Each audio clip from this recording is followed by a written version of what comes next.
uma reunião para definir como seria a manutenção financeira disso.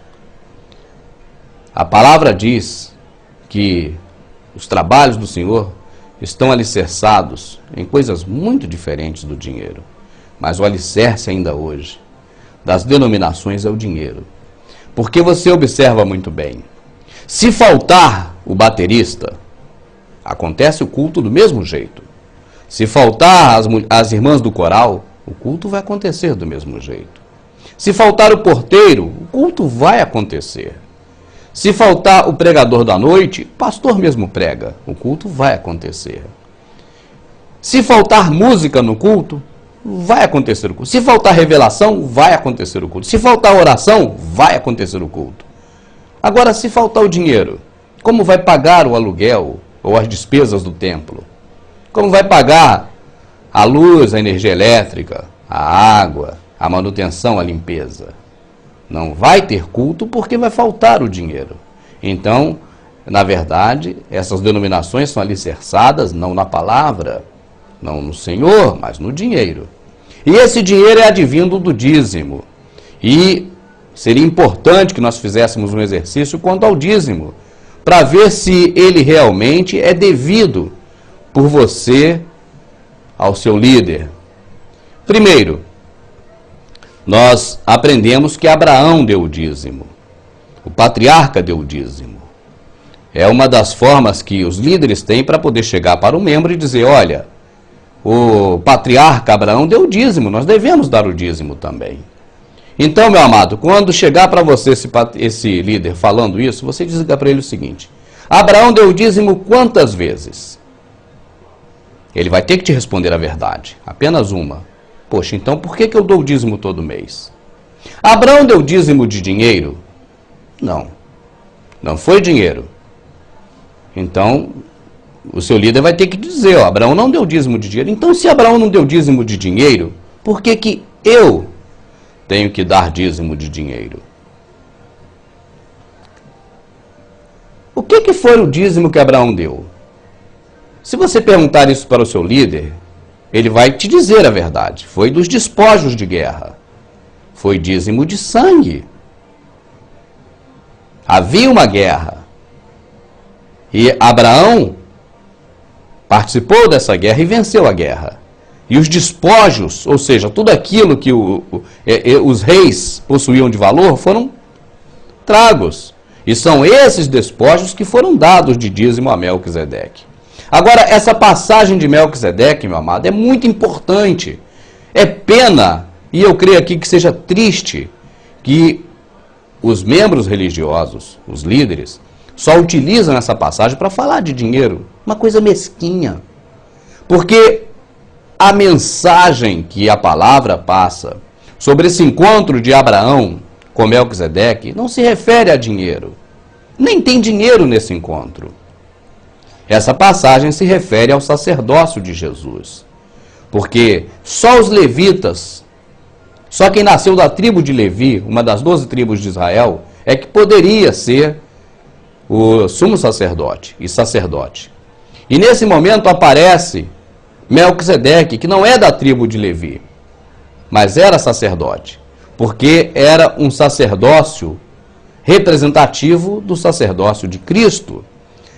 O Novo Testamento diz que o Velho Testamento são sombras das coisas futuras. Então Melquisedeque o sacerdócio de Melquisedeque era sombra do sacerdócio de Jesus. Esse fato, esse encontro se deu, e a importância espiritual desse fato não é a questão do dízimo que eles tanto usam para falar em dízimo, até porque não tem cabimento, mas era sobre o sacerdócio de Jesus, um sacerdócio para sempre, eterno, segundo a ordem de Melquisedeque.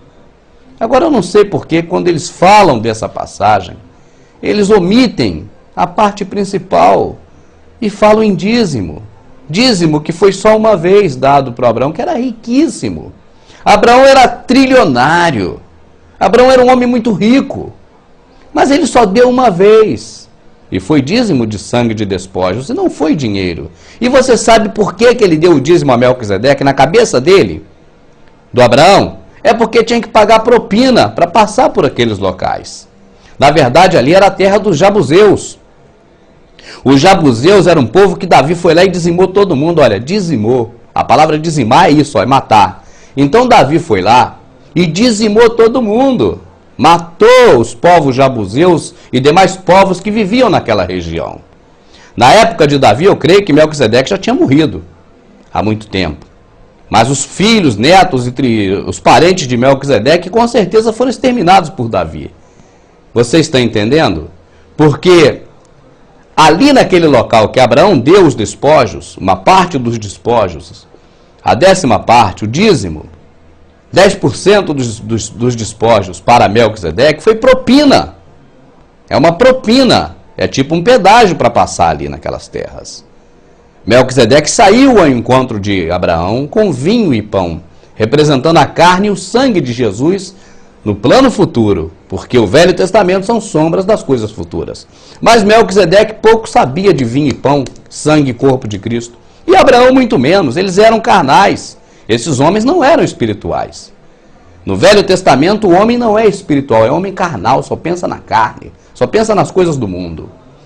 E quando chega então Abraão e vai passar por aquele território dos Jabuseus, ele oferece os despojos. Isso não é nada de que é hoje aí, que o pessoal tem cobrado esse dinheiro. Usa-se hoje alguns argumentos que não existem para poder justamente fundamentar a questão da denominação no dinheiro, que é o compromisso principal, o compromisso maior dos primórdios com as sociedades secretas. Chegamos agora então a Melquisedeque com o dízimo de Abraão, que foi dízimo de sangue, dízimo de despojos. Em seguida, a outra menção que tem de dízimo na palavra é quando Jacó diz que de tudo darei o dízimo. Nós chegaremos lá.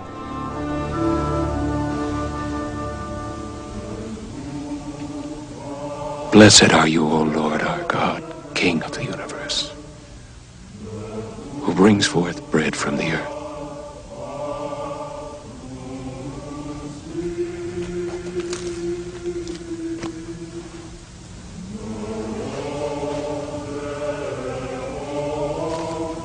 Take.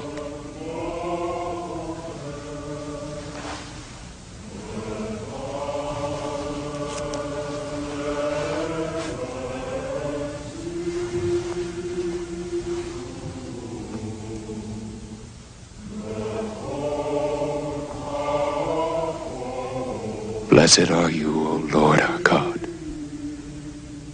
King of the universe, who creates the fruit of the vine.